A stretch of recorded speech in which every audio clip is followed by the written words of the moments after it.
Namanya kasunyatan tuh kalau sudah melihat baru dikatakan.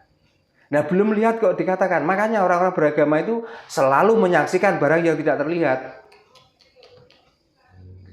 Percaya dengan barang yang tidak terlihat tapi sudah berani memastikan. Nah, itu apa nggak bahaya kira-kira? Iya.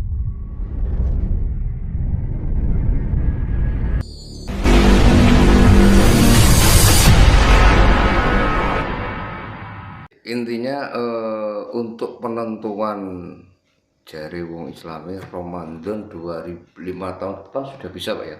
Nah, sekarang gini loh, kalau pakai alat, apakah di Nusantara ini dengan di Mekah sama kira-kira bulannya? Ya pasti beda. Kan nggak mungkin toh. Nah, berarti kan nggak ada penetapan dunia ini. Berarti negara sini tanggal 1 itu hari ini, di negara lain tanggal 1 bisa hari lusa. Kan beda dengan hitungan Jawa. Iya Pak ya, selisih Pak. Ya, akhirnya selisih. Gitu loh. Padahal pada waktu, makanya tanggal itu jangan dikatakan 1 kalau tanggal itu masih malamnya. Namanya tanggal 1 ya kalau sudah kelihatan. Nggak kelihatan kok dinamai tanggal 1 itu. Pakai metode apa? Coba. Maksudnya gimana Pak? Jangan malamnya tadi Pak? Kan sekarang gini. Ya, menentukan tanggal 1. Nah, yang dihitung tanggal 1 itu biasanya terlihatnya bulan. Iya. Nah, bulan belum kelihatan kok sudah dikatakan tanggal 1. Coba. Kan mestinya nggak boleh. Mestinya begitu bulan itu kelihatan baru dikatakan tanggal 1 mestinya. Nah, terus gini Pak, terkait dengan teropong Pak ya. Ya. Kadang kan kita sering kan tiap tahun kan, bahkan tiap tahun itu untuk penentuan awal Ramadan juga pakai teropong gitu kalau orang-orang Muslim. Terus penentuan hari raya kan juga pakai teropong. Nah, itu kan kayaknya kan bulan kan belum kelihatan tuh Pak kayaknya. Ya, belum Masih kelihatan kan, masih berapa gitu. Ya, Nah, masih berapa derajat sudah dikatakan. Itu belum bisa dikatakan tanggal 1 Pak kalau gitu. Ya belum kalau orang Jawa. Namanya kasunyatan tuh kalau sudah melihat baru dikatakan. Nah, belum melihat kok dikatakan. Makanya orang-orang beragama itu selalu menyaksikan barang yang tidak terlihat. Percaya dengan barang yang tidak terlihat tapi sudah berani memastikan. Nah, itu apa nggak bahaya kira-kira? Iya Pak. Nah, makanya ilmu Jawa itu ilmu kasunyatan. Tanpa melihat, nggak berani mengatakan bahwa sekarang ini loh tanggal 1. Nggak berani. Tapi ya karena itu dianggap ilmu klenik, ilmu gugon Tuhan dan lain sebagainya. Gitu, ilmu dukun kan. Ya, ilmu dukun. Jangan percaya dengan itu. Itu. Karena tentang hitungan hari juga banyak orang-orang yang mengatakan bahwa semua hari itu baik. Kalau semua hari baik, kenapa anakmu kok nggak lahir pada hari itu, pada hari anakmu lahir pertama? Kok pindah-pindah hari? Kenapa? Kalau semua hari baik, kenapa kalau minggu kok libur kamu? Kok tidak mengadakan transaksi jual beli emas atau apa yang ada urusannya dengan surat menyurat? Kenapa kalau hari semua baik kok pada hari Minggu mau ke kantor desa saja kok percaya bahwa hari itu hari libur? Kadang saya gini Pak melihat ketika penentuan awal bulan ya, pakai teropong kan, malam tadi kan pakai teropong, kan belum kelihatan. Wah, berarti besok ini tanggal kan gitu. Nah, itu pun masih angan-angan loh Pak. Iya kalau besok itu benar tanggal 1, kalau enggak gimana? Nah, makanya lagian kalau itu urusan ibadah dengan Tuhan, kenapa kok mengikuti bulan? Berarti kan sama dengan meyakini bahwa Tuhan itu bulan. Betul. Tanpa munculnya Tuhan, dia tidak akan berani mengawali kalau hari puasa tidak makan dan tidak minum. Kan sudah jelas. Makanya nggak salah kalau di tempat-tempat ibadah itu pakai simbol bulan.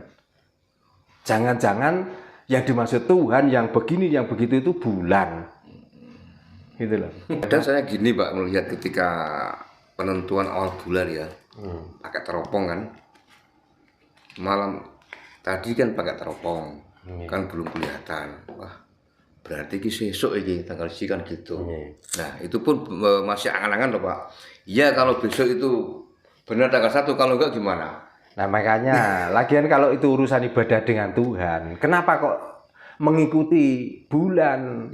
Berarti kan sama dengan meyakini bahwa Tuhan itu bulan. Betul. Tanpa munculnya Tuhan, dia tidak akan berani mengawali kalau hari puasa tidak makan dan tidak minum. Kan sudah jelas. Makanya nggak salah kalau di tempat-tempat ibadah itu pakai simbol bulan. Jangan-jangan yang dimaksud Tuhan yang begini, yang begitu itu bulan. Gitu loh. Tapi kalau diomongi tentang hari dan bulan, kadang-kadang Allah itu gugon Tuhan, itu klenik. Tapi dia mengimani bulan ternyata. Tidak mau mengakui. Tidak mau mengakui. Berarti ya itulah orang berani melempar batu sembunyi tangan. Orang lain kesakitan dia pura-pura nggak merasa. Lempar. Nah itulah makanya orang Jawa itu harus cerdas. Kenapa kok menetapkan hari tanggal 1 saja harus neropong bulan dan lain sebagainya. Kalau nggak bulan itu kelihatan kok nggak berani mengakhiri orang berpuasa. Jangan-jangan Tuhannya nanti bulan. Yang diagung-agungkan, yang dikatakan di atas, yang maha tinggi. Memang nggak ada bulan itu di tanah, nggak ada kok memang. Adanya di langit kok. Nah, berarti kan sudah kelihatan bahwa sebenarnya Tuhan yang diagung-agungkan itu berarti bulan. Gila. Berarti orang Jawa itu jus Pak ya.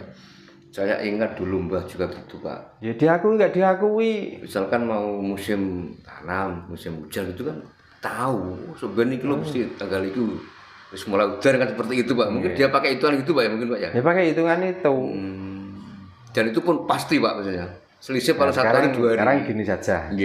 Seperti apa yang saya ajarkan tentang adanya musibah puting beliung, adanya apa ini petir yang menyambar-nyambar. Coba pakai amalan apa kira-kira yang untuk mereda itu semua. Tapi dengan adanya Hono Coroko saya putus menjadi Hojo Kolomo. Hojo Kolomo Pak. Ya nyatanya kok banyak yang mengatakan berhasil. Contohnya seperti tadi lagi. Karena musibahnya tadi lagi. Di sekeliling sini angin luar biasa. Tapi kenapa di sini kok ya ada angin, tapi kok tidak menakutkan seperti sewajarnya Pak ya. Ya. Coba, makanya saya pengen tahu. Dengan katanya membaca ini bisa begini, bisa begini. Nyatanya waktu ada apa itu? Yang digelar olahraga itu loh. Ya, waktu itu siapa yang bisa MotoGP di NTB itu di Lombok itu Pak kemarin itu. Siapa orang yang bisa mereda hujan waktu itu? Orang Jawa Pak. Orang Jawa toh? Iya. Nah orang-orang yang bisa sibuk mengajarkan amalan-amalan dikiran itu lo kemana adonan? Kok gak memberanikan diri? Sudah serahkan saya. Setelah itu berhasil apa katanya? Musyrik, sirik, dan lain sebagainya. Bikin fitnah. Padahal tanpa orang Jawa Pak kemarin itu waktu di Lombok itu batal loh Pak. Ya bisa juga. Iya memang iya. Karena itu event besar. Betul.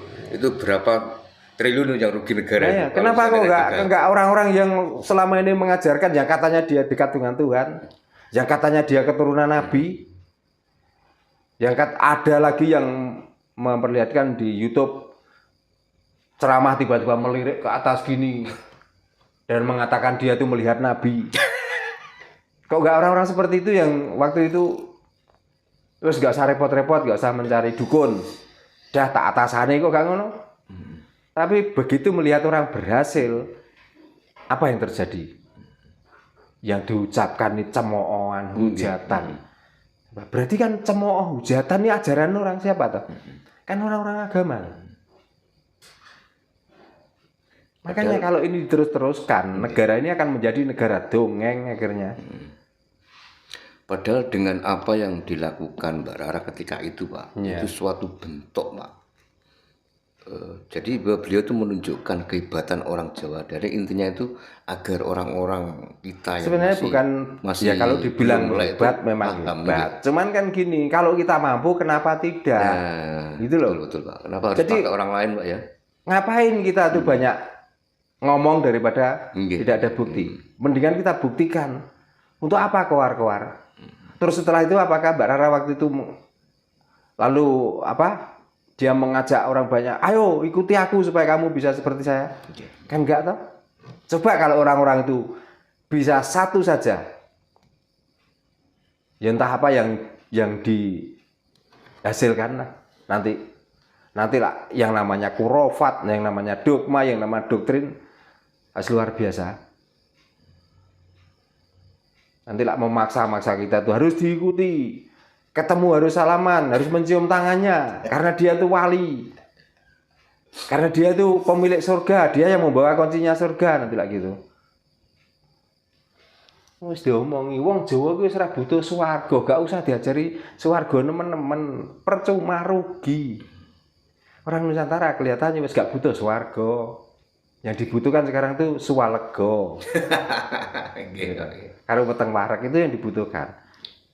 Karena daripada agama tidak mengajarkan orang menjadi dari melarat menjadi kaya, orangnya dari susah menjadi bahagia. Untuk apa di sini disebarkan terus-menerus? Semuanya itu nggak ada ajaran seperti itu. Ajarannya cuma untuk mengenali nama orang, untuk mengenali sejarah masa lalu. Lah orang yang dikenali dan sejarah masa lalu itu kalau mau ditulis susah. Tahun tertulis tapi belum tentu tahun itu orang itu ada dan orang itu melakukan seperti apa yang diceritakan itu. Nggak mungkin. Makanya kalau mau dicari pembuktiannya, waktu ini orang ini berjalan dari sini ke sini, bekasnya mana? Coba. Tapi kalau sudah ngomong empu tantular, sudah ngomong empu barada, sudah ngomong empu, ya paling terakhir empu supo. Hasilnya kan masih ada semuanya. Tentang pusakanya, tentang bangunannya, kan semuanya masih utuh. Lah orang-orang yang diceritakan itu peninggalannya apa? Ada, Pak. Setiap negara yang dikatakan waktu itu ditempati malah sampai sekarang diseruh. Coba. Terus ada yang ngeklaim lagi Jawa adalah pintu Tarim. Coba. Apa kira-kira disian wong Yaman daripada orang Jawa? Tempat di sini apakah Jawa ini berdiri itu karena orang-orang Yaman awalnya? Coba, sekarang sudah terbukti banyak. Ya, nggak ada apa-apa tiba-tiba di situ didirikan nisan. Apa itu?